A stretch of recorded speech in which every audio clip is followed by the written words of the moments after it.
Pillow paratha, egg and milk, डम and def cooking.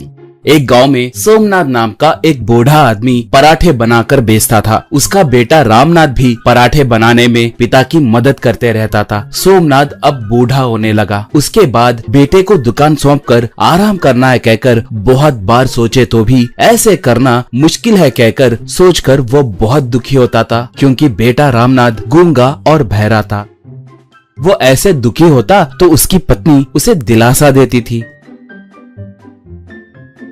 एक बार सोमनाथ ने बुखार के वजह से खाट पकड़ ली। तब वो पत्नी से, अगर किसी को इसके मदद के लिए रखने सोचे तो हमारे बेटे के इशारों को समझकर वहाँ पर आए ग्राहकों से ठीक से बात करने वाला हमें कहाँ पर मिलेगा, कहकर चिढ़ते हुए कहा। माँ तब, नहीं तो मैं भी दुकान को जाऊंगी। मुझे काम करने की शक्ति नहीं है, मगर कम से कम दुकान को आने वालों को वापस जाने से रोक तो सकती हूँ ना, बोली। सोमनाथ चिढ़ते हुए, तुम दोनों दुकान को गए तो इस उम्र में घर का काम, खाना बनाना मैं कैसे कर सकता हूँ, कहा। तब वहीं मौजूद रामनाथ वो दोनों क्या बात कर रहे हैं कहकर समझ गया और हाथों से इशारा करते हुए, मुझे किसी की भी मदद नहीं चाहिए, मैं अकेला ही दुकान को संभाल सकता हूँ कहकर इशारे किया। ये समझ में आकर सोमनाथ कहकर कराह कर, ठीक है तुम्हारी मर्जी, कहकर विवश होकर कहा।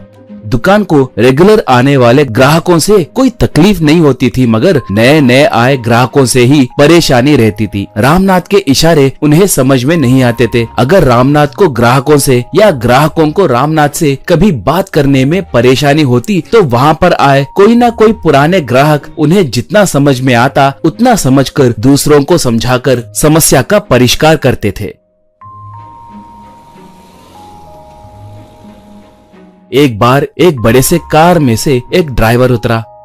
रामनाथ बहरा है इस बात से अनजान वो ड्राइवर उससे, देखो तुम्हारे पास पराठे स्वादिष्ट होते हैं कहकर पड़ोस गांव में रहने वाले हमारे हीरालाल सेठ जी कल दोपहर भोजन को आने वाले अतिथियों के लिए 100 पराठे ऑर्डर देने के लिए बोले, कहकर एक उंगली दिखाते हुए कहा। रामनाथ उस उंगली को देखकर सिर्फ एक पराठा पूछ रहा है सोचकर एक पराठा प्लेट में रख कर दिया। वो तब, तुम बढ़िया पराठा बनाते हो कहकर मैं मान रहा हूँ, अब खाने के लिए भी टाइम नहीं है, जल्दी में हूँ, बहुत काम है। ठीक है सुनो, पराठे का स्वाद तुम आए दिन बनाने वाले पराठे से भी बढ़िया होना चाहिए, अंडों के साथ साथ गाढ़ा दूध भी मिलाना, कहकर बोलने लगा। तो रामनाथ को कुछ समझ नहीं आने के कारण वो दंग होकर उसे ही देख रहा था। तब वही पराठा खा रहा एक आदमी रामनाथ से, 100 पराठे पार्सल चाहिए बोल रहा है, अंडे और दूध भी डालने के लिए कह रहा है, कहकर इशारों से बताया। ड्राइवर उसे पैसे देकर, देखो 2000 रुपए एडवांस दे रहा हूँ, हमारे साहब जी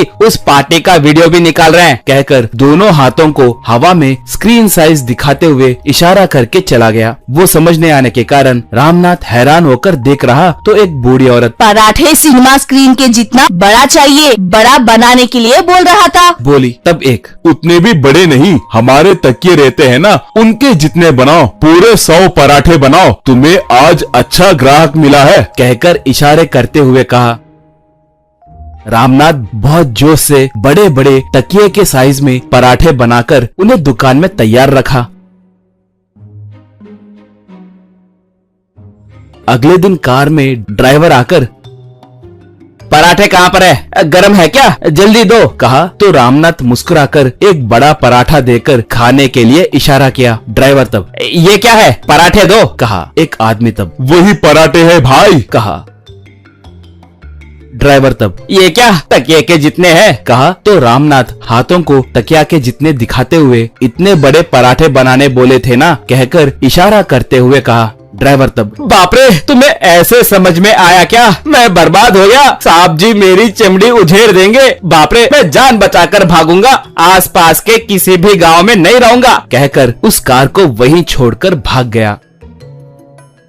आधा घंटे के बाद दूसरी कार आई। उसमें से दूसरा ड्राइवर उतरकर वहाँ पर मौजूद कार को देखकर, अरे अरे ये निकम्मा कहाँ गया, देर हो रही है कहकर बहुत बार फोन किए तो भी उठा नहीं रहा है, किसी दारू की दुकान में पी पी कर सो गया होगा, निकम्मा कहीं का, कहकर सोचा। बाद में वो रामनाथ से जल्दी जल्दी 100 पराठे दो कहा। रामनाथ उसे पराठे दिया। वो तब तुम्हें 2000 रुपए एडवांस दिए बोले थे ना, ये लो बाकी के पैसे। ये तो मस्त तकिए के जैसे है, क्या पता इस बार साहब जी बिस्तर के जितना बड़े पराठे ऑर्डर करेंगे शायद, कहकर उन्हें अपने कार में रखकर चला गया।